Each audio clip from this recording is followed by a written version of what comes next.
안녕하십니까. 뉴욕의 비즈니스법 그리고 소송법을 전문으로 하고 있는 조석진 변호사입니다. 저는 이 시간에 여러분께 라이센스 어그리먼트, 어떻게 하면 라이센스 어그리먼트를 할 것인가 라는 것에 대해서 말씀드리고자 합니다. 우리가 회사가 성장함에 따라서 외국 회사 또한 다른 회사들과 라이센스 어그리먼트를 하게 되죠. 그래서 라이센스 어그리먼트가 상당히 중요한 역할을 하게 됩니다.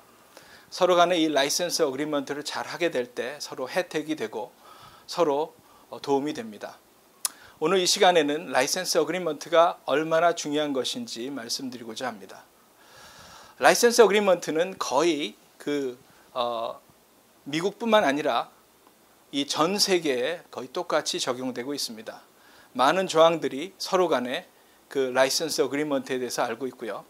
그 조항들에 대해서 상당히 많은 연구도 하고 또한 많은 내고도 하고 있습니다. 오늘 이 시간에는 제가 라이센스 어그리먼트에 대해서 간단히 설명해 드리고 또 추가로 중요한 것들을 설명해 드리고자 합니다. 이 라이센스 어그리먼트가 있습니다. 우리가 항상 라이센스 어그리먼트를 꼼꼼하게 봐야 되겠죠.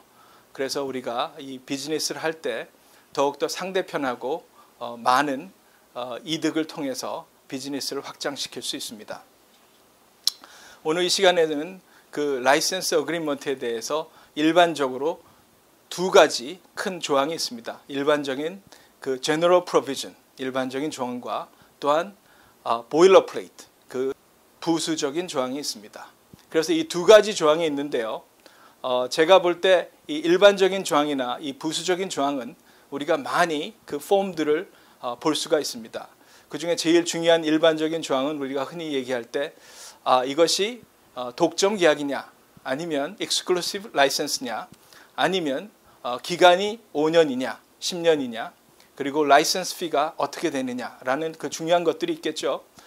또한 부수적인 프로비전이 있습니다. 이 보일러플레이트 프로비전 중에 그 중에 또한 중요한 것이 만약 서로 간에 계약을 위배하면 어떻게 해야 되느냐 또한 어느 곳에서 소송을 해야 되며 어떠한 법을 적용해야 되느냐 이러한 것들을 고려해야 될 것입니다. 그런데 제가 이 시간에 여러분께 말씀드리고자 하는 것은 그곳에 더해서 추가로 우리가 고려해야 될 포인트에 대해서 말씀드리고자 합니다. 우리 회사들이 성장함에 따라서 우리가 항상 3년 내지 5년 중장기적으로 비즈니스 플랜을 하게 되죠. 그래서 우리가 많은 경우에 국내에서뿐만 아니라 국외에 있는 다른 회사의 비즈니스 모델을 보고 벤치마킹을 하게 됩니다. 그래서 우리가 또한 중역을 그곳에 보내서 그 회사와 어떻게 하면 기술 제휴를 해서 우리 회사에 조금이라도 득이 될까라는 생각을 많이 하고 있죠. 그리고 그래서 그 중역들이 그 밖에 나가서 그 상대편 회사와 그 MOU, Memorandum of Understanding이란 그 일시적인 계약을 하게 됩니다. 이럴 때 풀 계약은 아니고 일시적인 계약인데요. 우리가 추후로 서면으로 더 확실한 계약을 하게 되는 것입니다. 그래서 그 중역이 이제는 기본적인 조항에 합의를 하고 고국에 돌아왔습니다. 그래서 이제 돌아와서 이제 변호사를 통해서 정식으로 서면 계약을 하게 되는데 이제 우리 회사가 고민이 있습니다. 만약 이렇게 기본적인 조항에 합의를 했지만 만약 우리가 계약서에 만약 우리한테 많은 불리한 점이 있지 않을까, 우리가 많은 손해가 있을 수 있지 않을까라는 그러한 것도 우려하고 있지만 또 한 가지는 우리가 무리하게 그 많은 조항을 요구를 해서 상대편과 불편한 관계를 만들고 계약이 이루어지지 않을까라고 또한 우려를 가질 수도 있습니다. 이 경우에 우리가 항상 그 변호사를 통해서 계약을 고려해야 되는데요. 이 경험이 있고 또한 훌륭한 변호사가 이 모든 것을 옆에서 잘 도와줄 수가 있겠죠.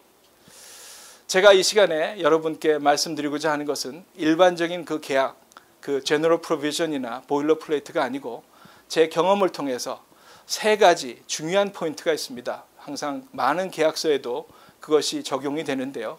우리가 생각할 수 있는 첫 번째 그 중요한 조건이 We want to draft the license agreement first.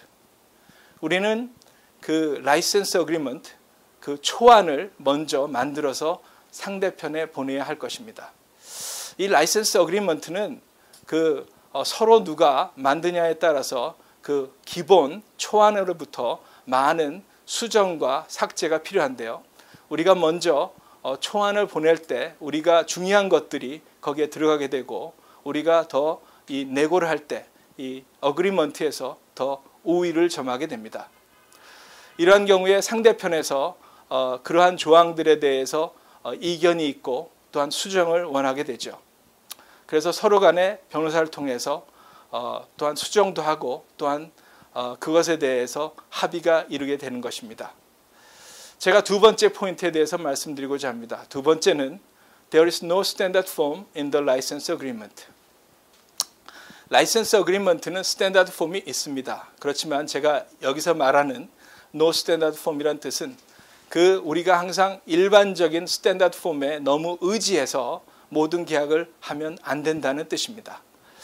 우리가 일반적으로 많은 폼이 있습니다. 그래서 그 계약서에 이름을 쓰고 필요한 중요한 몇 가지 조항을 쓰는데 그렇게 계약을 할 수도 있겠습니다만은 우리가 양복을 보면 알듯이 그 기성복은 항상 어떠한 사람에 대해서 꼭 잘 맞지는 않죠.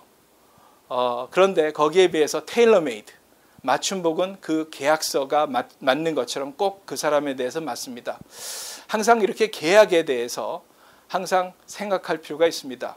이렇게 계약에 대해서 생각할 필요가 있을 때 이 변호사한테만 맡길 것이 아니고 이 회사의 중역, 그거의 담당자가 변호사와 함께 그것에 대해서 계속 협의를 해가지고 그 계약을 추진해야 될 것입니다. 그래서 그 계약이 이제 상대편에게 나가게 될 때 이것이 우리한테 맞춤복이 돼서 또한 중요한 모든 조항이 다 삽입이 돼서 또한 그것을 통해서 우리한테 더욱더 아무런 퓨처에 문제가 없게끔 그러한 계약을 해야 될 것입니다. 세 번째로는요, 우리가 negotiate to the full extent including deal breaker. 이것이 무엇을 뜻하냐면 우리가 항상 계약을 하게 될 때 MOU를 통해서 계약서를 하면 됐지 우리가 계약을 했을 때 모든 것이 됐지 무엇이 더 필요하냐 이렇게 생각할 수가 있겠습니다만은 이 계약서는 우리가 요식행위로만 생각해서는 안 됩니다. 서로 간에 꼭 기본적으로 지켜야 될 텀과 컨디션이 있기 때문에 우리가 그것을 준수해야 되고 또 그것에 대해서 대비해야 됩니다. 그래서 우리가 반대쪽 변호사와 내고를 하게 될 때 부수적인 조항 가지고서도 서로 이견이 있어서 give and take를 할 때가 있습니다. 그래서 서로 내고를 하게 되는데요. 우리가 항상 끝에까지 갑니다. 그래서 딜 브레이커까지 가는데 반대쪽 변호사가 이 조항은 도저히 안 된다. 이러면 딜이 안 된다. 그리고 거꾸로 저도 이 조항은 도저히 우리가 할 수가 없다. 이러면 딜이 안 된다. 까지 가는 경우가 있습니다. 이것은 무리한 것이 아니고 우리 변호사들이 흔히 하는 일입니다. 그런데 많은 경우에 우리가 불편하게 생각하겠죠. 이렇게 딜 브레이커에 대해서 무리하게 생각하게 마치고 항상 변호사를 통해서 마지막까지 반대편하고 꼭 딜을 해야 될 필요가 있습니다. 그래서 우리가 비즈니스가 확장을 하는데 더 문제가 없게 되고 또한 상대편과 더 합당한 계약을 할 필요가 있습니다. 이 시간에 제가 라이센스 어그리먼트 그 중에 중요한 부분에 대해서 간략하게 요점을 3포인트를 말씀드렸습니다.